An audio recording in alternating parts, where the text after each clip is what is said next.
Takwa kepada Tuhan Yang Maha Esa. Artinya, di samping ratusan orang tua wali siswa SMK Negeri 3 Kota Sukabumi mengikuti rapat bersama komite dan sekolah tersebut. Rapat digelar guna memutuskan dan menyampaikan program kurikulum kegiatan belajar mengajar dan juga sumbangsi dari orang tua kepada sekolah.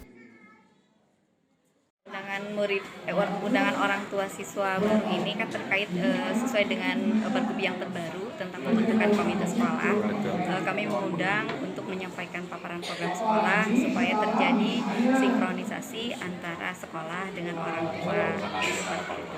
Semua jurusan Pak, tapi kita bagi dua sesi. Jadi sesi pertama itu untuk program keahlian kuliner dengan kecantikan. Untuk sesi 2 itu ada busana butik, akomodasi pertanian dan usaha layanan pariwisata. Yang paling penting adalah yang pertama ada paparan program sekolah kita selama 3 tahun ke depan itu seperti apa, yang sesuai dengan standar nasional pendidikan, karena kita ada 8 standar pendidikan yang harus kita penuhi. Kemudian adalah sumbangsih orang tua ke pihak sekolah supaya program kegiatan di sekolah ini berjalan dengan lancar.